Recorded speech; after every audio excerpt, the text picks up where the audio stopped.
40, 45 countries. NuSkin, well, I didn't knew that before, but at least the ladies of you might be aware of what NuSkin provides.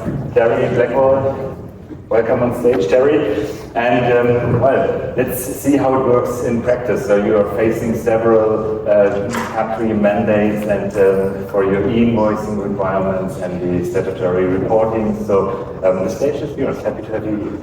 Thank you. It's good to be in Miami. It's a little warmer. I'm based out of Utah, out in the west. We live in the mountains. We've got snow, and it's different here. So, and I love hearing the Spanish. I actually lived in the Canary Islands for a couple of years. So, you Spanish speakers, practice your Spanish with me. I love hearing that. So, like you mentioned, I'll be talking about a consolidated platform for global e-invoicing. I've been working. We run SAP at my company. I've been involved in SAP for about 25 years. During this time, I've been on the teams that roll out new markets. So I've been responsible for configuring the system for the last 10 markets that we've opened, gathering the requirements and getting SAP set up so we can take orders and fulfill those orders. It's one of my passions. I love the international aspect of what I do. We operate in 48 markets, and so it gives me a chance to travel the world a little bit. I've been to a number of different countries, different continents, and it's a great place to be. I currently manage a team of SAP analysts, and we are responsible for the sales and distribution side of it all. A few years ago, we were running SAP ECC. We did an in-house upgrade to S/4HANA. Great upgrade, but it kind of plays into my discussion here about the value of being on a consolidated platform.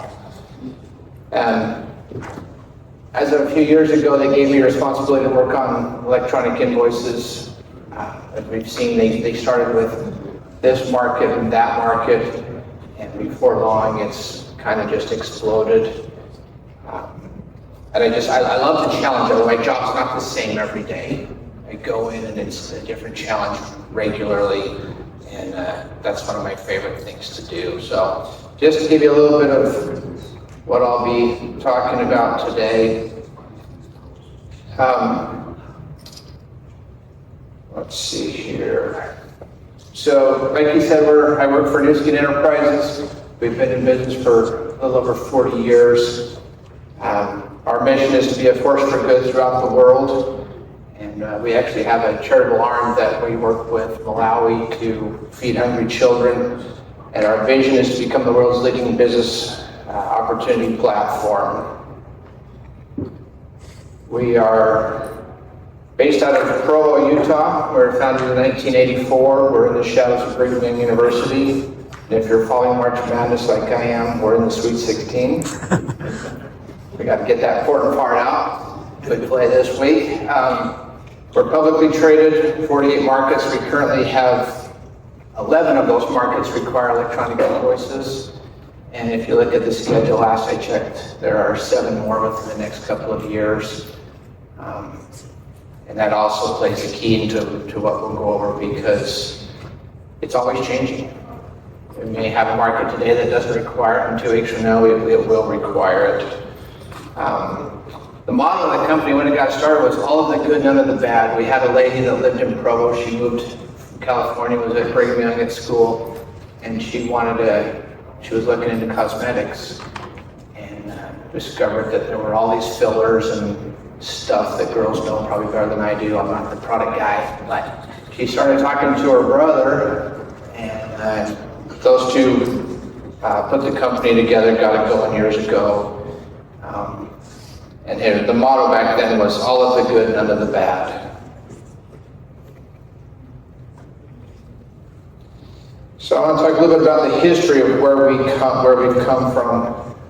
When we were working on opening Chile years ago, my company sent a guy to Santiago, and we were looking for a partner for e-invoicing.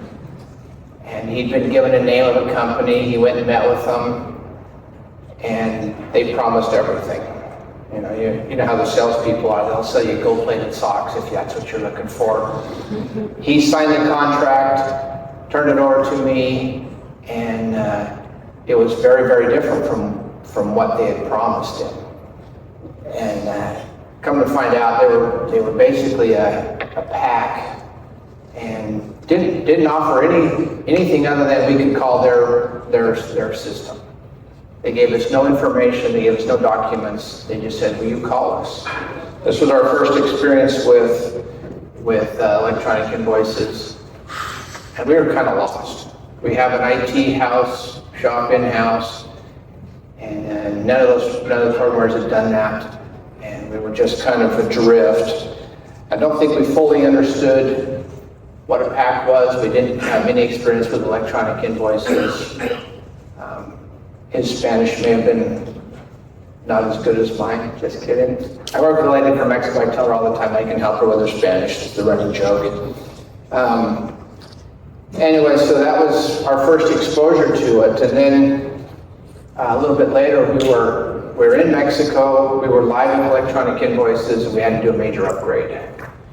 And our PAC in Mexico became excruciatingly painful to work with.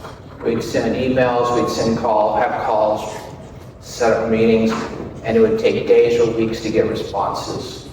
We had a lady it was due January 1st, we had a lady working on it, and she spent all of her Christmas vacation trying to finish it up. Went to get some lunch, got in a car accident, came back to office because she had this deadline. And it was during that project that somebody somewhere on that call mentioned a lady named Cynthia. And we'd never heard that name before, and they said, well, she works with a company called Origen Technologies. So just keep that in mind. We'll come back to talk about that in a few minutes. But at about this time, we discovered, now this is our second market working with e-invoices, we thought, this is not our forte. We're selling cosmetics, we're selling nutritional items. We don't sell electronic invoice services. So we decided that we need to go find us a partner that they could do what they do and we could do what we do. At this point, we were just in Latin America doing e-invoices, so the language was a struggle for some. And even though it's electronic invoices, it's two different markets, same country, same continent, but different requirements. And so we said, let's go find somebody that knows more than we do so that we can free us up to do what we do.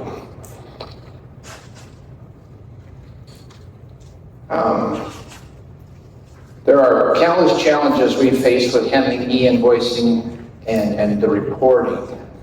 Each market has requirements that differ. And then we're talking, we have operations in 48 markets, and as crazy as Argentina requirements are, Vietnam, which is, we lovingly call Vietnam the Argentina of Asia, very, very unique rules. And Argentina is the Vietnam of South America. Love those places, love Argentina, love Vietnam, but they have some challenges. We didn't have a good way to stay up on their ever-evolving requirements changes. We were mostly dependent on our finance staff in the local markets or in those regions to notify us, hey, there's a new requirement. Peru's going to 2.1. Mexico's going to 3.0. Mexico now requires 4 different pieces of data to get an approved invoice. And so we were always relying on them to let us know. And if we got advance notice, it was often not enough. Or what generally happens, a market will call us and say, 2 days ago, we needed to start sending Comuna or Regimen Fiscal or whatever, and we weren't ready for it. We actually, in one of our markets, we were out of compliance, and they always love to say we're going to get a fine, or they threaten we're going to shut down your business. I personally have never seen it shut down the business. I don't buy that one because they shut you down and there goes their tax. What they're going to do is they're going to fine you. That way they can still get squeezing it out of you. And that's exactly what happened in one of our Latin American markets. We were out of compliance and we got a fine, and they actually said, you can't place orders for 4 days. And our finance guy happened to have taken a class at the university from one of the big wigs in the government. So he went and smooth talked him and got the fine reduced, but it was ugly. And then when your CEO comes to your desk and says, how come we're not placing orders? You go, that doesn't work very well. Right? So that also said, we need to change our strategy here. At that point, we had been going down the path of, we're going to in-house it.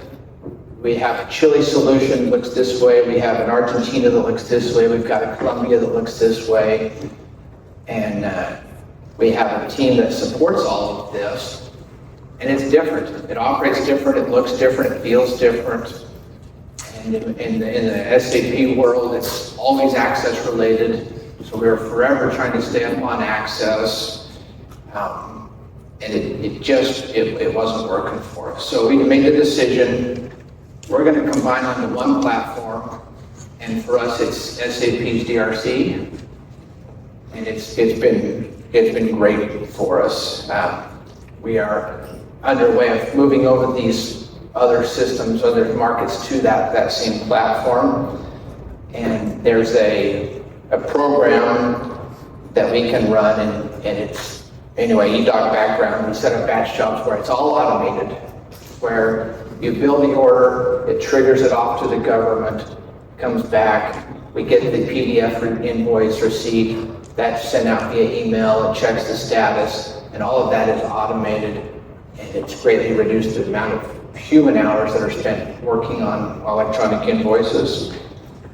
Now it allows for that team that used to have to babysit almost every step, they're now being able to just work on the ones where the failures.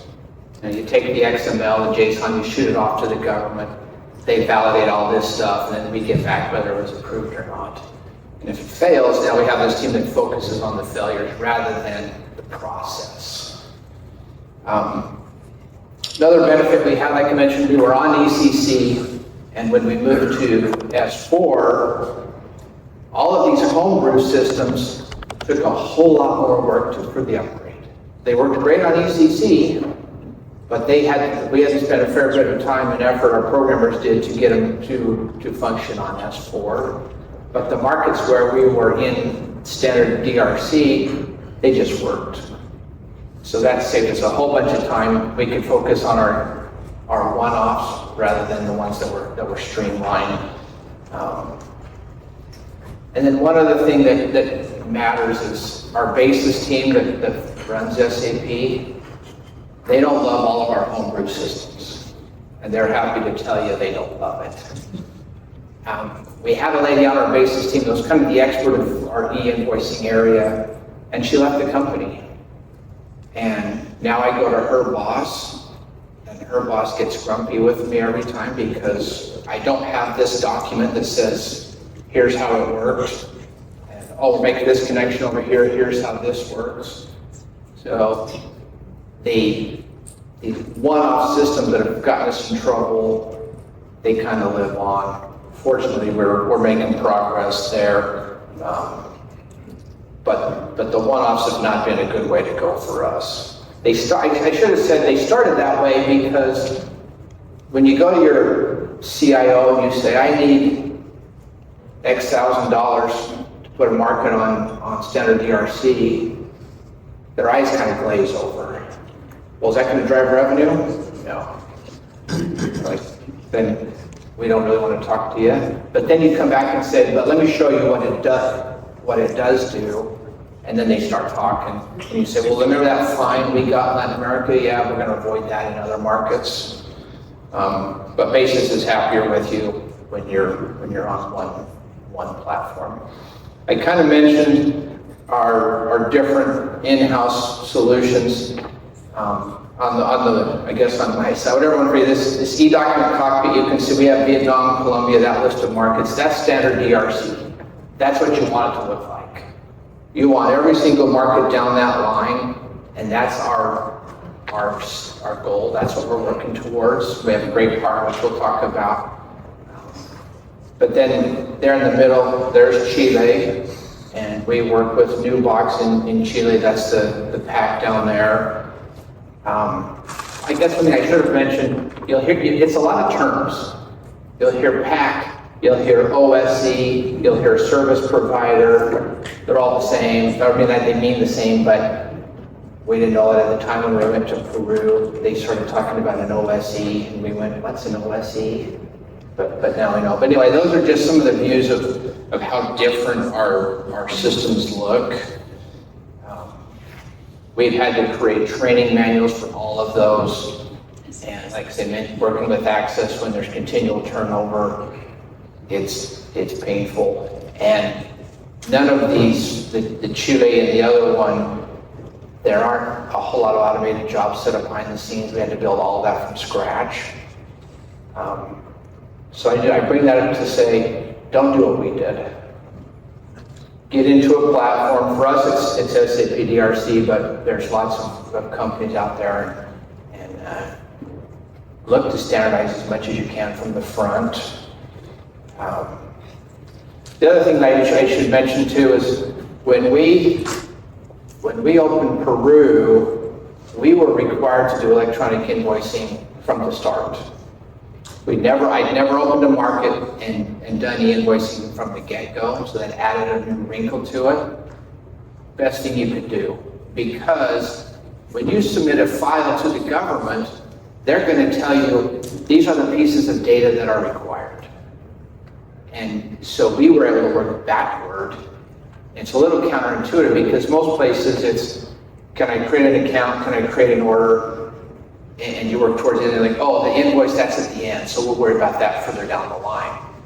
But with Peru, we were able to say, all right, here are the data, the pieces of data that are critical that the government's going to need, they're going to require to get the invoice. That allowed us to trigger, to come backwards and say, all right, so on account create, we need this, and we need this, and we need this. Because with other markets, like in Mexico, they now require these 4 additional fields. And one of which is you've got to have the name spelled on the account exactly like it's registered with the government. You have to have their regimen fiscal has to be active, has to be exactly what's registered with the government. So when you're trying to retro that, it's a challenge. So it's actually nice to build in those markets with electronic invoicing because you can set that up from the first. So let's see here, where are we? All right, let me talk a little bit about partnering with an SAP provider. When I have to go out and find a vendor, it's not my favorite process. Right? You reach out to these vendors, and their salespeople, like I mentioned, are selling you gold-plated socks. You pour over the contract, you look over that SOW, and you sign it, and then you find out, oh, you're only getting 1 sock. It's got holes, and it's made of brass. So I don't love that. And to get a vendor onboarded into my company, we have to have a security audit and a data audit. There are a lot of steps, and it slows it down. So when we made the decision, we're going to find a vendor, and we're going to partner with that vendor for every market, I don't have to do a data audit for every market. I don't have to do a security audit. I don't have to listen to their sales pitch. I don't have to try on their gold-plated socks that aren't gold. All of that goes away, and it's so much faster to go to market when you've already got that vendor.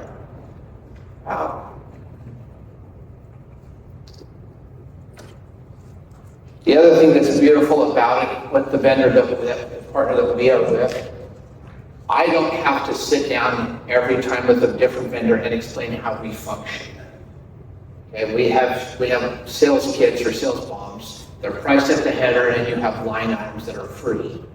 almost every market we've done hates free items. They're not free, but they're zero priced. Only Chile has a way to account for those. The other markets, some we don't send, some we have to flag. Not my favorite. And every time we partner with a new vendor, we would spend forever going over that. Those days are gone because our partner knows exactly how we function. We don't have to deal with any of that. We partner with a company called Origen Technologies. You guys, if you may have mentioned, we talked about Cynthia a little bit ago. She's one of our partners that lives in Argentina. Fabulous. And the rest of the company, fabulous. Okay? Let me give you an idea. A couple of years ago, we were having to make an electronic invoice for Vietnam. In February, our office in Singapore started working on electronic invoices for Vietnam. At the same time, I started working, no, so let me back up. That company, that office was working with Portugal. I was doing Vietnam. Okay? We both started in February.